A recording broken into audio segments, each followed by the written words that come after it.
हाँ, नताशा बहुत intelligent student रही है, कम से कम मेरी सेटिस्फेक्शन के अनुसार बहुत अच्छा स्कोर करती रही है। सोशल स्टडीज़ में पढ़ने का उसका इंटरेस्ट रहा है और हमारे यूनिवर्सिटी में हरियाणा एग्रीकल्चर यूनिवर्सिटी से सीनियर साइंटिस्ट के तौर पर रिटायर हुआ हूँ। वहीं हमारे कैंपस में एक स्कूल था, बहुत अच्छा स्टैंडर्ड का स्कूल है, जिससे उन्होंने मैट्रिकुलेशन किया और उसके बाद विद्या देवी जिंदल स्कूल से उन्होंने +2 किया हिसार से और उसके बाद वो दिल्ली आ गई। ग्रेजुएशन उन्होंने शुरू किया अपना हिंदू कॉलेज दिल्ली यूनिवर्सिटी से, वहाँ से BA ऑनर्स किया, फिर हिस्ट्री डिपार्टमेंट से उन्होंने MA किया नताशा ने, और फिर अम्बेडकर यूनिवर्सिटी ऑफ दिल्ली से उन्होंने MPhil किया और MPhil के बाद अब उन्होंने PhD में एडमिशन लिया है। JNU में है वो फिलहाल स्टूडेंट हिस्ट्री डिपार्टमेंट में, और उनका इंटरेस्ट रहा है वीमेन इश्यूज़ के ऊपर बहुत ज़्यादा। तो उनका ये जो अब प्रोजेक्ट टाइटल है JNU में, ये भी वीमेन मूवमेंट की हिस्ट्री पे है, दिल्ली में वीमेन मूवमेंट की हिस्ट्री पे।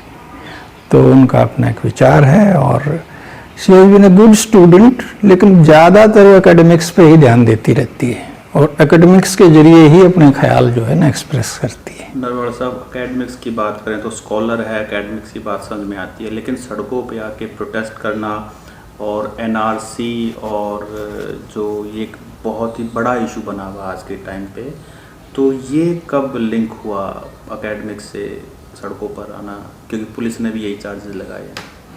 नहीं, दरअसल एक सिचुएशनल मैटर है, क्योंकि स्टूडेंट्स का एक्शन चल रहा था। स्टूडेंट्स के ऊपर थोड़ा सा लगता था कि पुलिस ने लाठीचार्ज और जैसे JNU में जाकर गुंडागर्दी हुई, तो स्टूडेंट्स का मूवमेंट बहुत बढ़ गया था। उसी वक्त जो है ना ये CAA और NRC का आंदोलन भी चल रहा था, तो ये मर्ज कर गया था एक तरह से बहुत सारे लोगों के उसमें, और स्टूडेंट तो अपनी भावना से अपने उसमें रहते ही हैं। She has been active in student politics in the sense के इन्होंने इलेक्शन वगैरह भी वहाँ कंटेस्ट किए दिल्ली यूनिवर्सिटी में, तो एक वाइडर प्रोफाइल हो जाता है। और देखते तो हैं, it is there because she has a mind, ऐसा तो है नहीं माइंडलेस लोग तो है नहीं, हार्टलेस लोग तो है नहीं, तो ये ज्वाइन कर गए, क्योंकि लाखों लाख स्टूडेंट्स ने ज्वाइन किया था, तो ये भी कर गए। कोई अब अनयूजुअल नहीं है, नथिंग, ऐसी कोई बात नहीं है कि कोई अब नॉर्मल चीज़ हो। And there was no count of number of students different way में ज्वाइन कर रहे थे। नरवाल साहब, अगर बात करें नताशा के फैमिली बैकग्राउंड की, तो आप जो हैं सीनियर साइंटिस्ट रिटायर्ड हैं जी, और उनको बाकी परिवार में कौन कौन है, थोड़ा सा बोलिए। हाँ, मेरा बारे में आपको मालूम है, इनकी मदर जो है वो कुछ दिनों पहले गुजर गई थी। She was teaching mathematics in government school.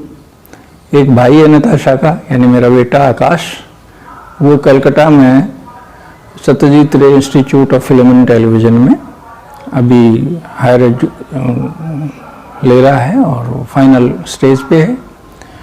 और हम ये 4 लोग थे फैमिली में। पीछे का रूरल बैकग्राउंड है, हमारे पिताजी जो है आर्मी ऑफिसर थे, और हम सभी भाई बहन जो है ना एक ही फैमिली है पूरे गांव में, जो शुरुआत के दिनों में जो सब के सब एजुकेट हुए हैं। गांव का एक माहौल होता था जहाँ थोड़े लोग पढ़ते थे, लेकिन हमारे परिवार में सब भाई बहन सबकी अच्छी एजुकेशन है। एक थोड़ा एजुकेशनल एनवायरनमेंट हमारे घर में बहुत पहले से है, क्योंकि मेरे पिताजी गांव के पहले व्यक्ति थे जिन्होंने मैट्रिक किया था।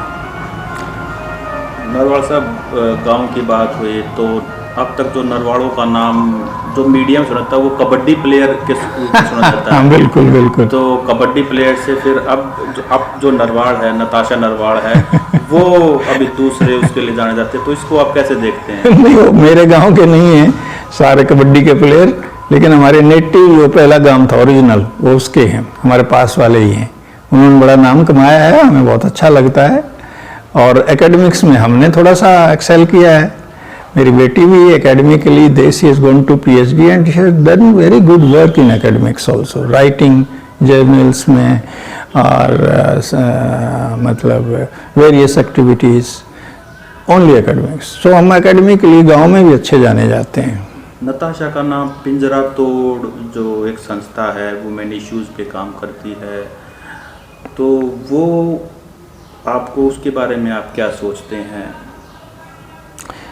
ये पिंजरा तोड़ जो है ना, एक बहुत सिंपल सा ग्रुप है जो मैं जानता हूँ। नताशा से जो मेरी बात होती है, जो मुझे बताती है, ये एक वॉलंटरी ग्रुप है लड़कियों का, दिल्ली यूनिवर्सिटी का बेसिकली, जो ये समझते हैं कि लड़कियों के साथ बहुत भेदभाव होता है और उस भेदभाव में उनको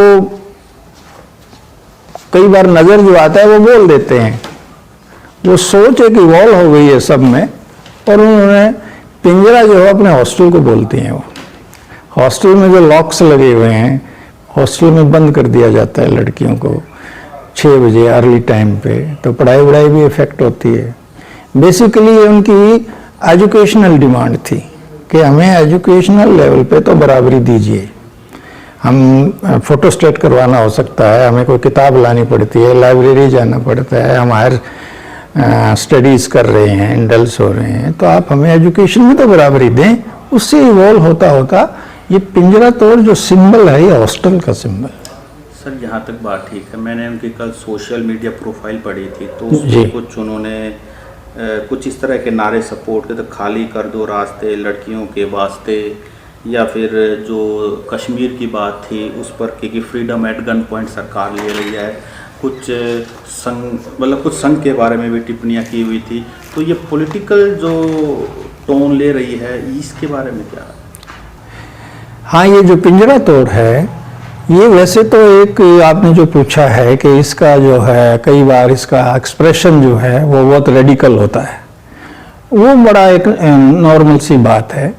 एंड पिंजरा तोड़ अपने आप में कोई उन्होंने अपनी लिखी हुई फिलॉसफी नहीं है, कोई रिटन उनका पर्सपेक्टिव नहीं है।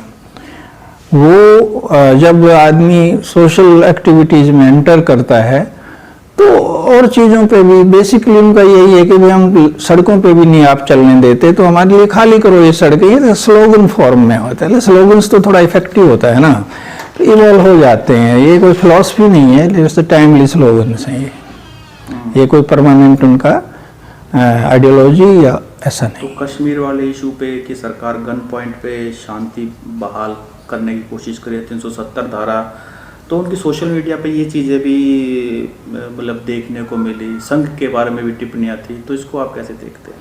उनको ये जो पिंजरा तोड़ वाली लड़कियां हैं, इनको कई बार अपना जैसे नॉर्मल से कार्य करने पड़ते हैं, किसी अफसर पे जाना है तो वहाँ पर ये कुछ लोग हैं जो इनको विरोध कर देते हैं, और वो ABVP नाम का एक संगठन वो बता रही थी कि वो हमें खिलाफत करते हैं, तो खिलाफत में शब्द बोले ही जाते हैं, वो इनके खिलाफ बोलते हैं, उनके खिलाफ बोलते हैं। तो क्या स्कूल लेवल से भी नताशा इतनी बोल्ड थी, इस तरह के विचार थे, या कहीं यूनिवर्सिटी लेवल पे? ये जो थोड़ा सा उसका ओपननेस नताशा के बिहेवियर में जो आई है, जैसा आप पूछ रहे हैं, वो स्कूल लेवल पे तो ये बच्चे होते हैं, उसके बाद खुलते हैं। दिल्ली यूनिवर्सिटी में आके बड़ी पॉपुलेशन है स्टूडेंट्स की, बहुत विचार हैं, टीचर्स भी इनके बहुत प्रोग्रेसिव होते हैं। हिस्ट्री सब्जेक्ट भी ऐसा ही है, इसके अंदर प्रोग्रेस पढ़ाई जाती है हमेशा। ये मेरे को उनके टीचर ने बताया था कि history means A progress of the society, और प्रोग्रेसिव सोसाइटी जो है ना, अपने अधिकार लेने की तरफ बढ़ती है। तो हिस्ट्री सब्जेक्ट का अपना एक इफेक्ट है। दिल्ली यूनिवर्सिटी में स्टूडेंट्स का जो एक अपना समझिए कि उनकी एक्टिविटीज़ हैं, उनके विचार हैं, सभी संगठन हैं वहाँ। ये भी इलेक्शन में भाग लिया था इन्होंने भी, तो फिर वाइडर और प्रोफाइल जो है ना, थॉट का प्रोफाइल बढ़ जाता है। इसी हिसाब से मैं सोचता हूँ कि उनका थॉट प्रोफाइल डेवलप हुआ है दिल्ली यूनिवर्सिटी में जाने के बाद। सब ऐसे विचार वालों को सोशल मीडिया पे कुछ लोग एंटी नेशनल भी कहते हैं। तो हम तो आर्मी फैमिली से हैं, और बिल्कुल भी हिंदुस्तान में हम समझते हैं, मेरी बेटी से मेरा डिस्कशन होता है नताशा से, वो कहती है हिंदुस्तान तो लोगों से बना हुआ है, तो लोगों के साथ हैं हम डिसरप्टिव नहीं हैं, और हम हर कंस्ट्रक्टिव चीज़ को सपोर्ट करते हैं, नताशा कहती है।